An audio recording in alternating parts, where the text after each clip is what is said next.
Ladies and gentlemen, I present to you the Anti-Defamation League's heat map.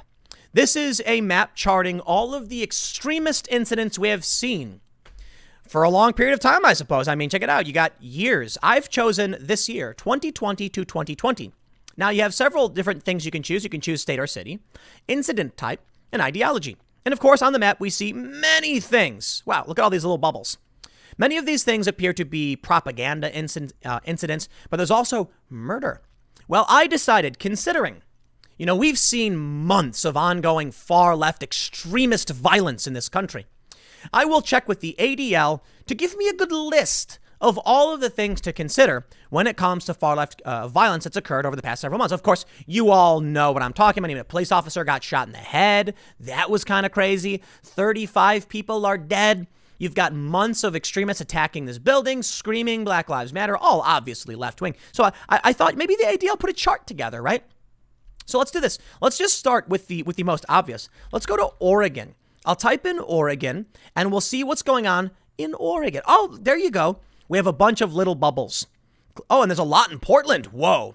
See, obviously, ADL's tracking the far left violence that's going on in Portland over the past several months. Okay, well, let's take a look at this. 44 instances.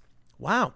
Okay, so we've got right wing. Wait, what is this? Right wing. Wait, hold on a minute. It's all right wing?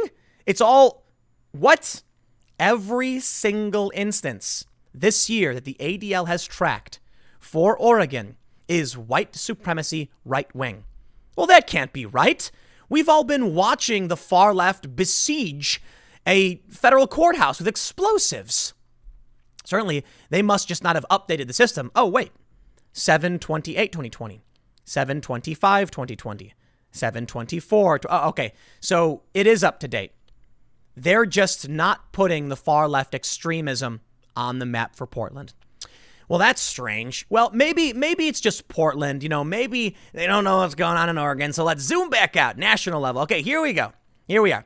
All right, so now we have the whole of the U.S., and you can see once again. Let's just do this. Let's make it simple, right? I'm going to go. I'll give a shout out to the Anti-Defamation League for tracking all this extremism. I'm going to go to ideology. Let's see. What ideologies do we have? We have Islamist, left-wing, other, and then we have three categories of right-wing: anti-government, other, and white supremacists. Anti-government is right-wing? I thought Antifa was anti-government. And whatever. Sure. Well, okay. Let's just pick left-wing. I'm sure the map is going to light up with all of the leftist violence we have seen across this country, from overt acts of terror. I mean, think about it. We had that guy in Portland hunt down a Trump supporter, kill him. I mean, that wasn't on the map, so that must just be a mistake. Because we know now from the surveillance footage, it looks like the guy was stalking the guy. Maybe they'll eventually put it up. I mean, honestly, to be fair, it looks like they're at least a month behind. But we've seen now for 3 months across this country. I'm going to give us a special note to the guy in, I think it was Vegas, who shot a cop in the head. Now that's got to make their list. So I'll just click left wing here and, oh, wait, what? 0 instances. 0 in the United States. Ladies and gentlemen, the Anti-Defamation League says there are no left-wing instances. A terror plot, not even propaganda. No left-wing propaganda? Are you kidding me? They include an incident type. They include literally white supremacist propaganda. Well, what about leftist propaganda? What about leftist white supremacist propaganda? What about anything? What about an extremist police shootout? A cop got shot in the head, dude. He's paralyzed from the neck down. That's an extremist shootout. No? This is the system. This is how it works. They don't track what's actually going on, and they lie because the far left has allies in media. They won't tell you the truth. This is the world we live in. I want to make sure to absolutely highlight this story. Mikellonis, the cop who was shot in the head.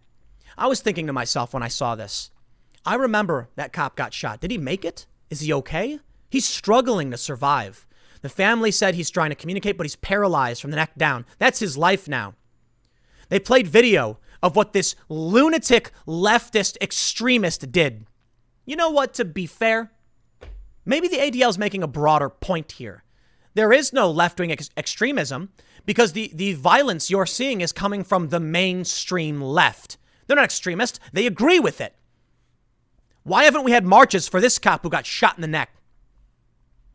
Family of Vegas police officer Shay Mikellonis speaks on recovery and support. I want to make sure I can use the rest of this segment to make sure everybody knows this guy's name. This story breaks my heart, man. To think that it's been this long and I even forgot this guy existed. It's true.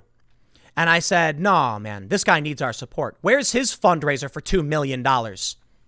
A man who was wanted on a felony warrant for sexually assaulting a woman, fought with the police, brandished a knife, and they shot him, and he's paralyzed. And he raised $2 million.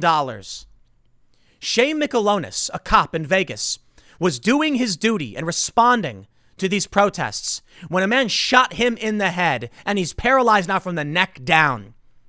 Where's his vigil? You gonna go visit him, Joe Biden? And you know what? I want Donald Trump to go visit this guy too. I want Trump to say his name. I want this guy to get a plaque, a medal, whatever. This guy, I can't even imagine going out on the job, talking to your friends, being like, we got to go out, we got to deal with this, you know, it could be dangerous, and not knowing it'll be the last time you ever spoke to your family, the last time you walked or even moved your arms. Yet $2 million for a criminal. A guy who was accused, I have to be fair to Jacob Blake, accused. And according to some reports, his father is an overt anti-Semite. That is not justice. Let me read you this story. I want you to know about this guy. The family of Las Vegas police officer Shay Mikellonis is staying by his bedside every day and praying for him to get better. Officer Mikellonis was seriously injured after he was shot while working a Black Lives Matter protest in June. Quote, I can't really verbalize how much that support has meant to us. It's kept us motivated and kept us going, said former Vegas Police Deputy Chief Patrick Neville. He expressed his gratitude for the support his stepson, Officer Mikellonis, is receiving from the community. Mikellonis is continuing to recover from his injuries after being shot while working Black Lives Matter protests. He was shot by a Black Lives Matter extremist. And that's why he's paralyzed. Initially, when you first looked at him in June, he was just laying in bed connected to a million machines. And then slowly he began to recognize people. Neville says Shay has a serious spinal cord injury and is recovering at an out-of-state rehab center. He is encouraged to see Shay communicate with his family. So that was good, seeing him come back and be able to try to communicate by blinking his eyes, and now he speaks by lip reading. But you kind of get an idea after a while. In June, did the Anti-Defamation League put this man on their database to make sure everyone knew what happened to him? No. Do they care? No. They don't care. Local media does. My respect to them. Officer Mikellonis was known for his laid-back, cool personality and his love for hockey. But what he enjoys the most is working with his fellow officers. I had a conversation with Shay a few weeks before the shooting and said, how long are you going to stay on the graveyard shift for? And he says, I want to stay here because of the guys I work with. He says the extent of Shay's recovery remains uncertain, but says the love and support from the community have driven him to get better. We still show him videos and pictures that we got of some of the fundraisers and events for Shay that motivates him. Okay. I did some general searching. I didn't find the fundraisers. I'm not sure if the presidents visited him, but based on what I see with Kenosha, I just wonder about these officers who are attacked and who are injured when they come out to try and control this extremism, to try and do something about it. Striking that balance between free expression and violent extremists who will infiltrate and cause serious problems.